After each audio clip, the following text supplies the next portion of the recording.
Hi guys, welcome back to my channel. So to this video guys, my gosh, look at the time. The time is 3:15 in the afternoon, but it's too hot.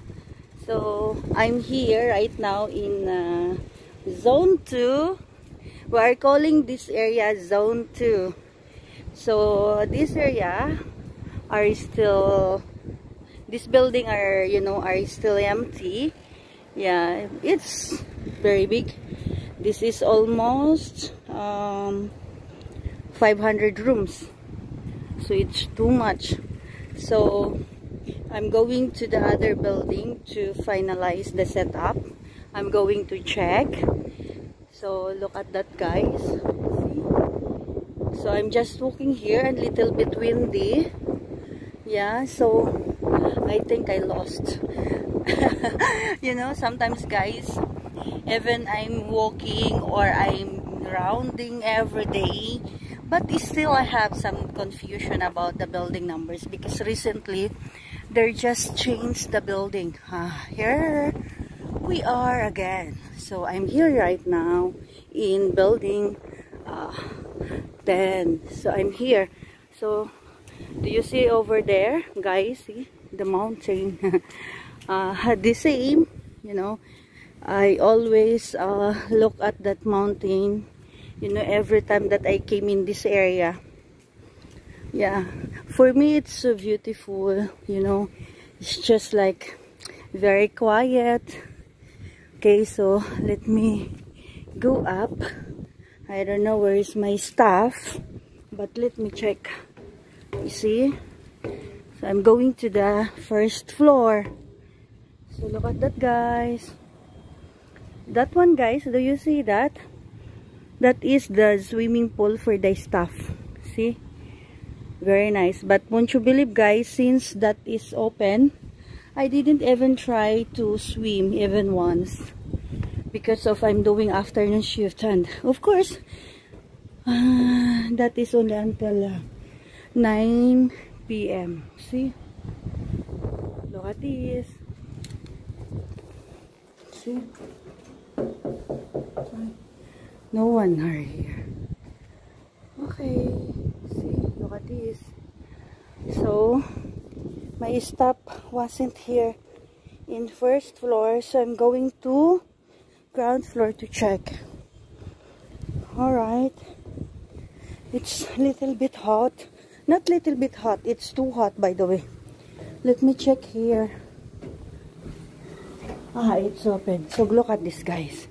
See? And guys, this is the rooms. Yeah. We are calling this for a B category. This is the rooms. Do you see that? So this is the toilets. Yeah. Look at. It's the same like in the hotel by the way. Yeah. See? The bed is good. Yeah. With the, see, the TV, 50-inch TV. See, water dispenser with microwave, kettle, and mini fridge. Yeah, so this is. So they are here. Oh my God, it's so hot by the way. Yes, hello. See, look at this.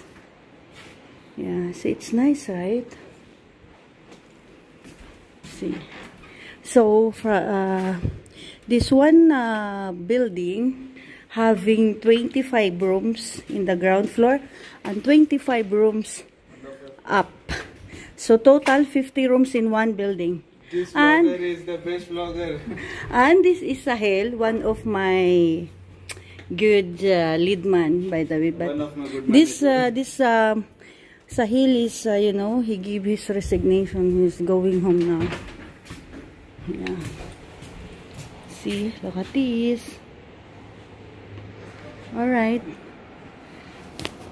See guys, tingnan nyo naman, ang sobrang init pa sa ngayon. Ang oras is 5:30 na ng hapon.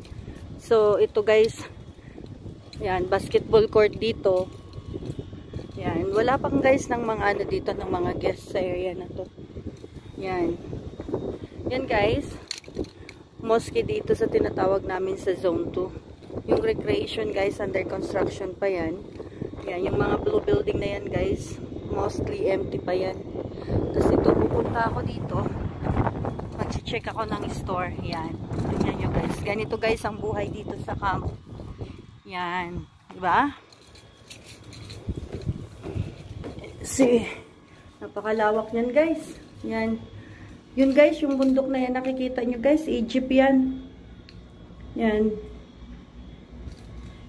Tapos ito guys, papunta doon. Yan yung way guys, papunta ng Hakil. Tapos dito naman sa kabila, papunta rito.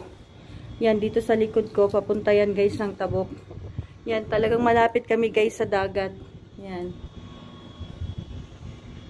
Ganito guys, kalawak ang camp. Sobrang lawak ng camp na to guys. Makakapag-accommodate siya ng more than 5,000 katao.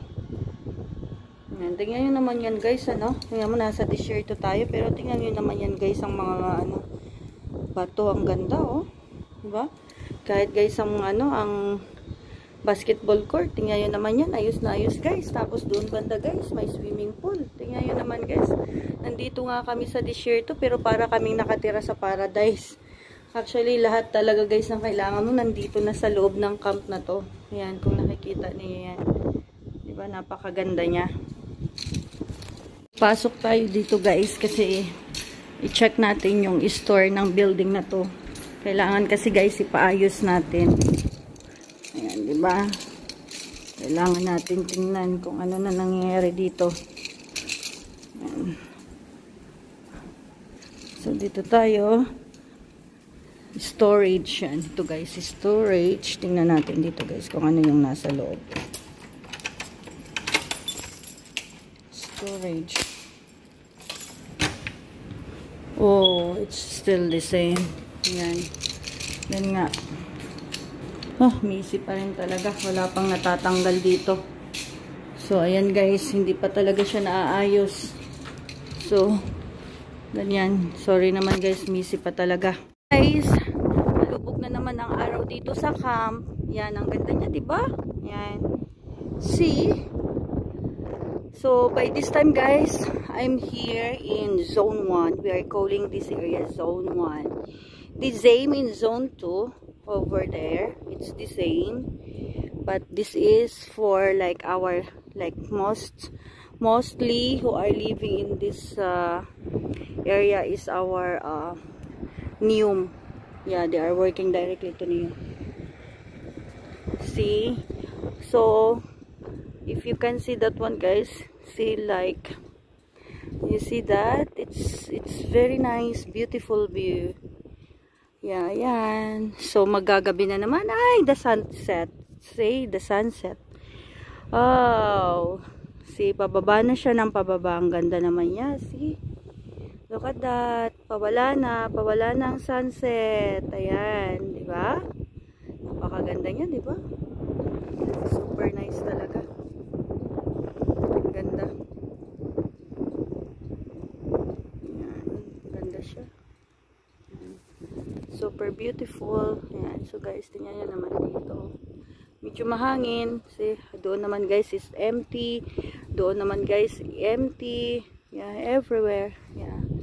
Doon, see guys, doon din puro empty. Yan. So, andito ako guys sa ano, sa Zone 1. 'Di ba ang lapad?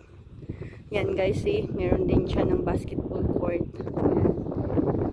Yan. Maganda guys ang camp na to. Today is Thursday guys, so little bit quiet here in the camp because of course most of the residents, they are going out or they are going, you know, somewhere because it's Thursday. They will spend their weekends maybe with their family, of course. So the camp is quiet by this time. Yes, and for sure they will be back, some of them Sunday. Yeah, actually guys, the camp is very near in the sea. So, you know that I'm a sea lover. So, of course, if weekends also, that's also my place to stay. Just relax. We are having some barbecue, like swimming. So, that's also my favorite. So tomorrow it's off day, so of course by tonight we're going also to have fun. Of course we're going to the beach as well. See, very nice. Alright guys, so that's it for today. Thank you for watching. Bye bye.